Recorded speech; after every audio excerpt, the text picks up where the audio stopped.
요즘 대학생들이 궁금하시다고요? 전지적 대학생 시점 전작시. 전작시는 매주 대학생을 비롯한 20대들이 관심 가지는 핫한 주제들을 모아 이야기해보는 시간입니다. 시사회 참견 2부 프로그램인 전작시에서는 매주 새로운 주제와 함께합니다. 오늘은 왓츠 인 마이 뉴스에서 함께하셨던 지민아고님과 함께 이야기 나눠보겠습니다. 지민아고님 안녕하세요. 안녕하세요. 네, 오늘의 이슈는 뭐죠? 연금 개혁. 네, 맞습니다. 연금 개혁인데 이게 사실 1학기 중간에부터 한번 이슈가 있었어요. 그래서 한번 발제를 했다가 결국은 안 하게 됐는데 이게 최근에 그 약간 연금 구조 개혁 정부안을 9월 초까지 제시하겠다는 이야기가 나와서 다시 좀 핫해졌는데 그래서 들고 왔고요. 이게 연금이 지금은 약간 어떻게 이루어지고 있죠? 구조가? 약간 현행 연금 제도를 조금 설명 부탁드립니다. 이제 나이와 상관없이 보험료율 이제 9%, 소득 대체율 43%로 이제 한 달 평균 100만 원을 번다면 이 중 9만 원을 보험료로 내고 노년에 월 43만 원씩 연금을 받는 구조입니다. 네, 그렇습니다. 그래서 어쨌든 나이와 상관없이 9%를 내고 나중에 노년에 43%를 받는다는 그런 얘기인데 이거를 이제 개혁한다는 얘기가 나왔었습니다. 지난 국회에서 이제 처음에는 이제 큰 틀은 그대로 둔 채 이제 보험료율과 소득 대체율 등의 수치만을 이제 바꾸는 방법, 이걸 모수 개혁이라고 하더라고요. 그리고 다른 건 국민연금뿐만 아니라 전체 연금 제도의 틀을 새로 짜는 방법, 이걸 구조 개혁이라고 합니다. 그래서 구조 개혁이 훨씬 복잡하고 시간이 오래 걸리는 일이라 그때 당시에는 모수 개혁을 중심으로 논의가 이루어졌었습니다. 근데 여야가 소득 대체율을 두고 의견이 한번 갈렸었거든요. 어떻게 갈렸었죠? 이제 민주당과 국힘은 모두 보험료율을 9%에서 13%로 높이는 데 합의를 했는데요. 국힘은 재정 안정이 우선이라면서 43%를, 그리고 민주당은 노후 소득 보장을 내세우면서 45%의 소득 대체율을 주장을 했습니다. 이후에 국힘이 44%를 제안을 했는데 1%포인트 차이로 의견은 좁혀지지 않았습니다.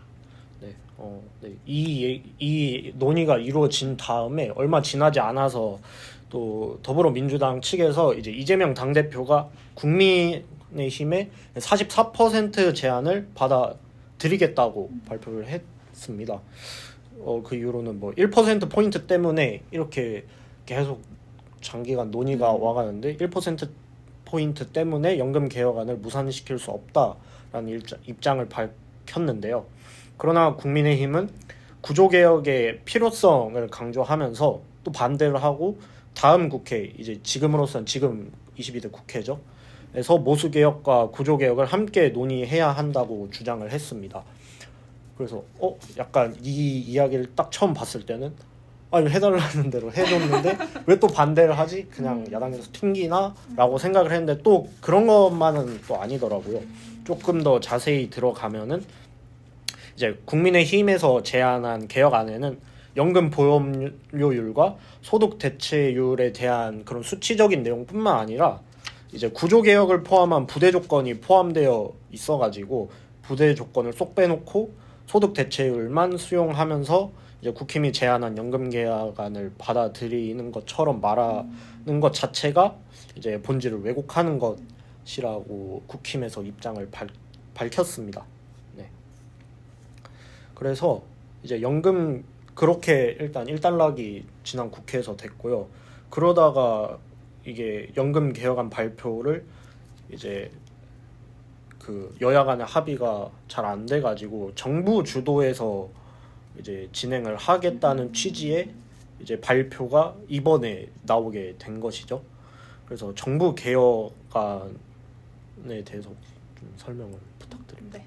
우선 세대별 차등 인상이었는데요. 예를 들어서 보험료율을 이제 13%에서 13%에서 15% 인상하기로 하면은 이제 장년층은 매년 1%포인트씩 인상을 하고 청년층은 매년 0.5%포인트씩 인상을 해서 목표로 한 보험료율을 도달하는 시기를 조정하는 방식을 적용을 할 수가 있는데요.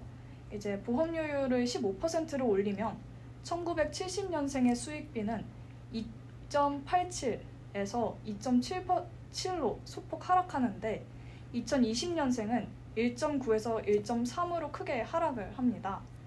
보험료율 인상의 부담을 젊은 세대가 더 크게 지게 된다는 건데요.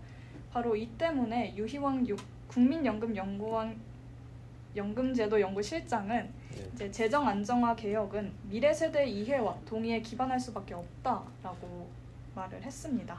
네, 이게 지난번에 한번 올해 초에 얘기가 나왔을 때 나온 말이기도 했고, 약간 연금을 지금 올리게 되면 사실은 한 40대, 50대 분들은 어쨌든 65세가 되면 이거를 안 내니까 지금 어차피 9%에서 10 몇 %로 올라도 인상된 비율로 낼 만한 시간이 상대적으로 적으니까 그 다음부터는 또 높게 받으니까 괜찮은데, 청년들 입장에서는 우리는 지금부터 더 높은 그 금액을 내야 된다는 것에 있어서 약간의 세대 갈등이 일어날 거죠. 청년들 입장에서는 약간 부당해 보일 수도 있으니까.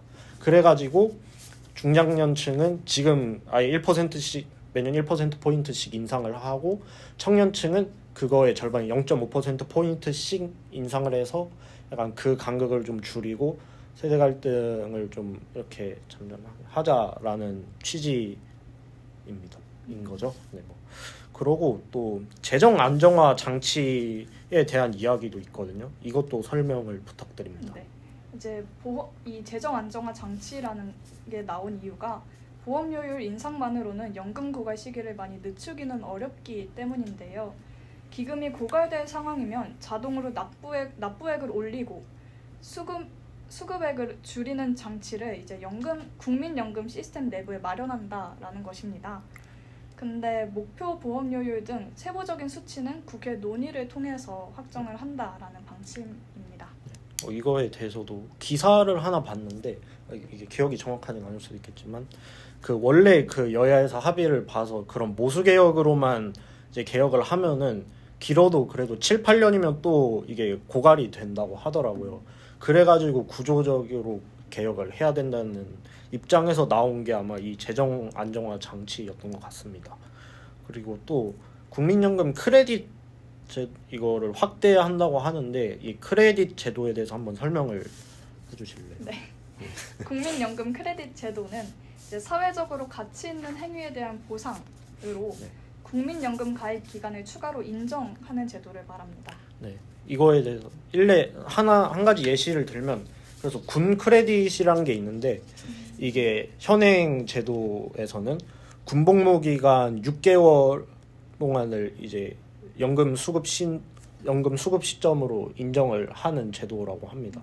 근데 이거를 좀 더 확대를 해가지고, 군 크레딧도 있고 출산 크레딧도 있는데, 출산 크레딧부터 설명드리자면, 현행에는 이제 둘째 아이와 셋째 아이 때 이제 조건부로 이렇게 인정을 해주는데, 이제 확대가 되면 첫째부터 혜택을 받고, 그리고 원래는 최대 50개월을 인정을 해줬는데 이제 무제한이 됩니다. 그리고 인정 시점이 원래는 연금 수급 시점부터 인정인데, 확대가 되면 출산과 동시에 크레딧이 인정이 되고요. 군 크레딧은 이제 원래는 아까 말씀드렸듯이 6개월 인정인데, 이제 확대가 되어서 군복무 기간 전체를 인정을 해줍니다. 뭐 육군에게 18개월, 뭐 공군이나 공익도 21개월, 그렇게 다 전체로 인정이 되고요. 인정 시점도 연금 수급 시점에서 군복무 완료 시점으로 바뀌게 됩니다. 네. 근데 이렇게 크게 세 가지를 설명을 드렸는데, 이거에 대해서 또 비판도 있거든요. 이 새로 바뀌는 연금 개혁안에 대해서 어떤 비판이 있나요? 네. 이제 능력에 따라 부담한다는 사회보험의 원칙이 안 맞아서 다른 나라에 도입한 전례가 거의 없는데요. 게다가 40대, 50대 중에서 연금 가입 기간이나 소득 구간이 낮은 저소득 계층의 보험료 납부를 더 어렵게 해서 노후소득 사각지대가 넓어질 것이라는 우려도 나오고 있습니다. 네, 이게 그 세대별 차등 인상에 관한 이야기인데 이렇게 막 나이별로 잘라가지고 보험료를 차등 인상하는 이런 제도가 다른 나라에서는 거의 없다고 하더라고요. 그래서 이게 과연 실효성이 있는지에 대한 비판도 제기되고 있고, 또 재정 안정화 장치에 대해서는 상당수 선진국에 도입이 된 상태라고는 하더라고요. 이게 연금 재정 고갈 우려가 크게 줄어드는 효과가 있다고 합니다. 다만 지금도 연금액이 낮은 마당에 더 깎으면 소득 보장 기능이 떨어질 수 있기 때문에 이제 그래서 이 제도가 성숙된 후에 도입하자는 절충안이 나오고 있습니다. 네, 또 이거를 예전에 저희가 한번 조사를 했었던 적이 있잖아요. 한 5월, 6월 네. 그쯤에 나왔던 논란 중에 하나가 또 뭐 청년 대표 수가 적다 뭐 이런 얘기도 있었는데, 이게 처음에 그 지난 국회에서 이거에 대해서 논의를 할 때 막 뭐 사용자, 수급자, 청년까지 각각의 이해관계 집단의 대표성을 반영한 36명의 공론화의 의제 수기단이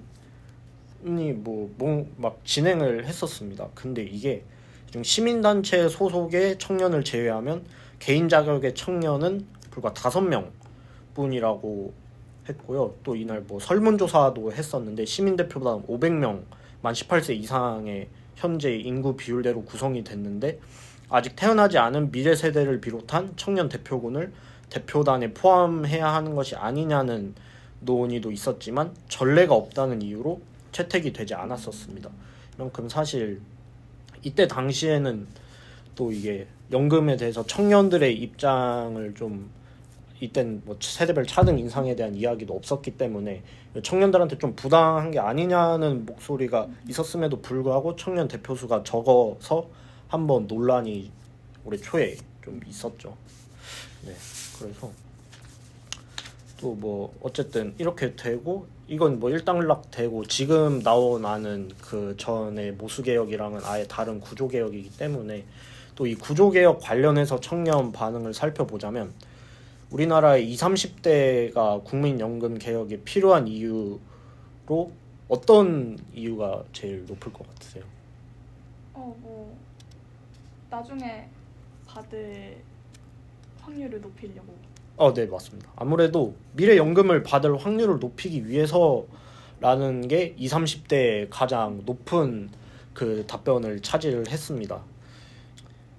이게 18일에 한국통계연구소가 국민연금공단 용역으로 수행한 설문인데, 이게 38% 그리고 37%가 이게 장래 연금을 받을 수 있다는 확신을 높이기 위해서라고 응답을 했고요. 반면에 40, 50대는 같은 비율이 이제 36%, 심지어 28%까지 낮아지기도 했습니다. 대신에 이 연령층에서는 향후 국민연금 재정이 불안정해질 수 있기 때문이라는 응답이 40대에서는 38.7%, 50대에서는 40.6%로 1위를 차지했습니다. 네, 그리고 또 20대의 경우에는 가장 낮은 순위에 해당하는 응답이 재정이 불안해질 수 있다 이거였고요. 완전 반대. 네, 완전 반대. 그리고 근데 30대에서는 또 32%로 2위이긴 했습니다. 20대가 좀 많이 낮은 걸로 보입니다.